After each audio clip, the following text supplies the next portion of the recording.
yalfidhu min qaul. Tidak ada satu kata yang keluar, teman-teman. Illa ladayhi, kecuali ada di antara manusia itu raqibun atid. Raqib dia selalu catat kebaikan, atid dia selalu catat keburukan. Satu kata dia catat. Jangan lalu ada yang khianat, teman-teman. Pura-pura baik depan orang, hatinya khianat. Percaya, justru dicatat dosa oleh yang atid. Atid terus mencatat. Jangan lalu gibahi orang, karena setiap antum gibahi orang, atid terus mencatat. Sedangkan rokibnya orang lain, dia yang catat. Rokibnya orang lain yang kau gibahi dicatat, mencatat terus rokib. Kenapa rokib mencatat? Karena sedang digibahi anda. Kalau anda dihinakan, dicintai jelek, difitnah, digibahi, tidak apa-apa, teman-teman. Karena yang menggibahi, atidnya mencatat. Atid mencatat di dia. Diceritakan jeleknya, itu fulan itu orang begini. Ini atidnya mencatat, yang digibahi raqibnya jalan. Mencatat. Dan satu kata pun, tabe, ini bukan akuntan. Tabe yang catat malaikat. Tidak bisa disogok, teman-teman. Yang kemudian kalau anda berbuat dosa, tidak ada yang khianat, teman-teman. Raqibun atid, wa ma yalfidhu min qaul illa ladayhi raqib atid. Atid terus catat dosa, raqib terus catat pahala. Itu fatir. Belajar tentang malaikat. Maka lengkaplah alhamdulillah, teman-teman. Alhamdulillah yang pertama, seakan-akan kita menghambakan diri pada Allah. Makanya ada dalam hadis yang sahih di Bukhari dan Muslim. Alhamdulillah rabbil alamin arrahmanir rahim maliki yaumiddin. Kita memuji Allah semua. Ini alhamdulillah yang pertama, teman-teman. Al-Fatihah itu seluruhnya kita persembahkan kepada Allah Subhanahu wa taala. Bercerita tentang Allah, pujian pada Allah, minta doa sama Allah, menghamba diri sama Allah. Iyyaka na'budu, minta doa ihdinas siratal mustaqim. Alhamdulillah yang kedua tentang makanan kita. Pelajarannya, teman-teman, bersyukur satu, masih punya iman. Alhamdulillah yang pertama Al-Fatihah. Bersyukur Anda punya iman, Anda punya Allah. Bersyukur yang kedua, Anda makan makanan halal. Al-An'am. Paham? Bersyukur yang ketiga, teman-teman, Anda belajar dari kisah-kisah orang yang terdahulu. Ada orang baik di Quran? Ada. Ada orang buruk di Quran? Ada. Sebagaimana Allah menceritakan Musa, Allah ceritakan Fir'aun. Maka belajar dari kisah. Sebagaimana Allah ceritakan yang baik-baiknya di Dzulqarnain sebagai pemimpin yang adil, Allah ceritakan juga di Fir'aun sebagai pemimpin yang buruk, Abraha sebagai pemimpin yang buruk.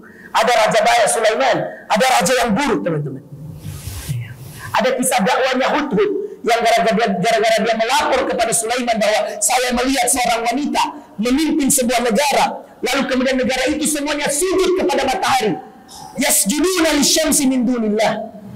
Dia sujud pada matahari. Lalu kemudian Sulaiman mengatakan, "Idhab bi kitabi hadza." Pergi kamu dengan tulisan surat. Tulis dan suratnya Sulaiman tidak panjang lebar. Lalu lemparkan kepada mereka.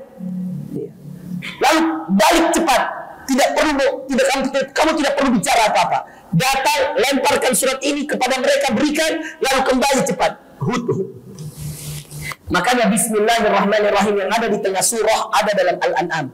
Surat pertama pakai bismillah. Maka kalau antum nulis sesuatu usahakan ada bismillah. Apa isi suratnya Sulaiman? Perhatikan. Idhab bi kitabi hadza. Bawa suratku ini kepada mereka. Lemparkan lalu pulang. Jangan tinggal di situ. Maka dilakukan oleh Hudhud, teman-teman. Datang dia ke negeri Sabah. Dari mana dia? Dari Palestina. Siapa di Palestina? Sulaiman. Apa kemudian isi suratnya? Perhatikan, teman-teman, isi suratnya. Innahu Sulaiman. Memang kalau orang tulis surat, perkenalkan diri. Tadi Ustaz, saya Akbar. Tadi Ustaz, saya Zul. Tadi Ustaz, saya. Kalau orang yang baru berkenalan, kenalkan diri. Maka Sulaiman kenalkan diri. Dia tulis, saya pengirimnya Sulaiman. Maka ketika kemudian dapat surat ini, Bilqis dia mengatakan, Allah bercerita, qalat ya ayyuhal mala inni ulqiya ilayya kitabun karim. Wahai pejabat-pejabatku, kata Bilqis, kemari, saya dapat surat yang luar biasa indah sekali. Ya, bentuknya indah sekali.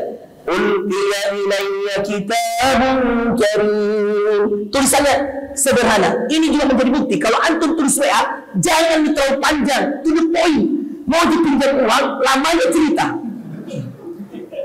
Oke? Coba lihat Sulaiman. Apa dia bilang teman-teman? Innahu min Sulaiman. Kata Bilqis, ini surat dari seorang raja bernama Sulaiman. Wa innahu bismillahirrahmanirrahim. Dan surat ini dimulai dengan kata Bismillahirrahmanirrahim. Maka Bismillahirrahmanirrahim yang masuk pada sebuah tengah surah ada dalam surah An-Naml.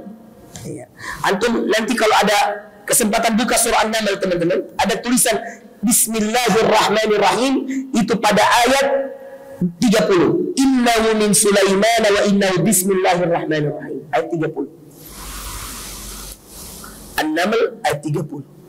Ditulis itu. Apa isinya Ustaz? Pengirimnya Sulaiman. Muqaddimahnya bismillahirrahmanirrahim. To the point. Apa kata Allah ayat 31-nya? Ini menjadi isi dari suratnya. Sederhana kalimatnya. Allah ta'lu alayya wa'tuni muslimin. Isinya cuma ayat 31. Allah ta'lu alayya wa'tuni muslimin. Jangan kau pernah sombong dan merasa lebih hebat dari saya, dan datanglah ke saya dalam keadaan sudah masuk Islam. To the point. Tidak perlu tabe. Bukti siapa nama panjang tak? Bagaya. Tidak ada bertele-tele. Sulaiman tidak mengatakan, perkenalkan saya Sulaiman, perkenalkan begini. Saya punya kerajaan begini. Kamu begini. Siapa kamu? Saya tidak perlu. Sederhana. Itu poin intinya. Allah ta'ala alayhi wa ta'ala muslimin.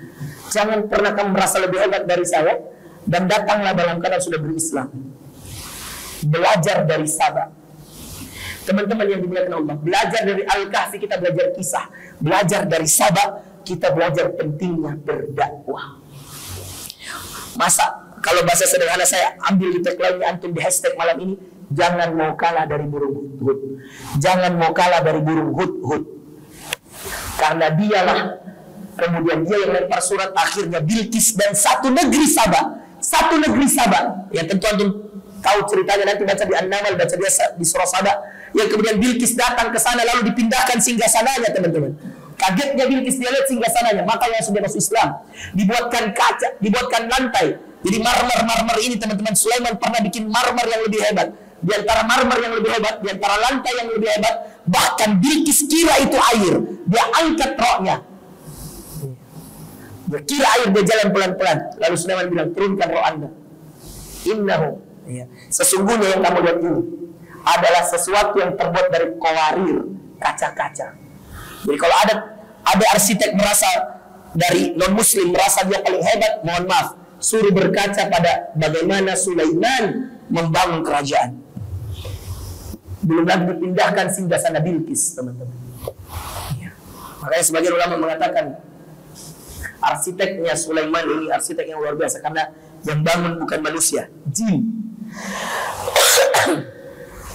Batoni orang. Bercerita tentang pentingnya dakwah. Dan yang kelima ikhwas sekalian, bercerita tentang kuasa Allah lewat makhluknya bernama malaikat. Maka subhanallah teman-teman, merasa kecillah kalian ketika kalian hanya manusia, dan subhanallah Jibril itu malaikat yang kalau dia bentangkan satu sayapnya tertutup dunia seluruhnya, ujung timur ujung barat. Maka jadilah manusia yang takut kepada Allah, karena subhanallah membesarkan Allah. Dan kalau Anda mau lebih sadar lagi, bahwa ketahuilah di setiap diri Anda, saya dan Anda semua, kita semua, bahwa ada dua malaikat yang terus mencatat, raqibun atid. Itulah kemudian kenapa Allah subhanahu wa ta'ala menceritakan tentang alhamdulillah, bersyukurlah Anda diawasi Allah lewat dititipkan kepada semua manusia, setiap satu manusia, wa ma yalfidu min qaulin illa ladaihi raqibun atid. Teman-teman yang dimuliakan Allah, itulah pelajaran yang luar biasa. Allah tentu tidak ada yang tidak disengaja, semua diatur dan disengaja. Maka 5 surah yang dimulai dengan Alhamdulillah semuanya punya makna yang besar. Al-Fatihah, lalu Al-An'am yang ke-6, surah yang ke-6, lalu Al-Kahfi surah yang ke-18, lalu Saba tentang pentingnya dakwah dari seekor burung bernama hudhud, teman-teman. Saba negeri yang diislamkan lewat perantara seekor burung bernama hudhud. Dan subhanallah itu menjadikan kita harus sadar bahwa setiap kita jangan remehkan amalan sekecil apapun. Mungkin antum cuma ajak orang untuk tahajud, mungkin antum cuma ingatkan orang untuk puasa Senin Kamis, tapi subhanallah ternyata di sisi Allah itu besar pahalanya. Mungkin gara-gara antum kasih makan orang-orang yang kelaparan, ternyata di sisi Allah besar pahalanya. Seorang yang memberikan minum seekor anjing, subhanallah teman-teman, diampuni dosanya, padahal ini wanita penzina.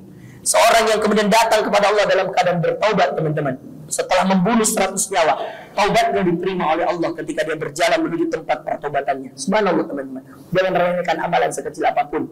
Sebagaimana Hud tidak pernah mengetahui ketika dia melaporkan tentang Saba, berislam satu Saba. Dan keyakinan kita kepada Allah Subhanahu wa taala makin kuat dengan surah yang ke-35, surah Fatir, bagaimana Allah menceritakan tentang malaikat-malaikat yang luar biasa besarnya dan yang luar biasa kekuatan yang kemudian Allah titipkan kepada mereka untuk mengawasi kita. Makanya kalau mau bikin dosa, ingat-ingat, ada malaikat raqib, ada malaikat atid. Mau berbuat kebaikan, tidak usah riya, karena sudah dicatat oleh malaikat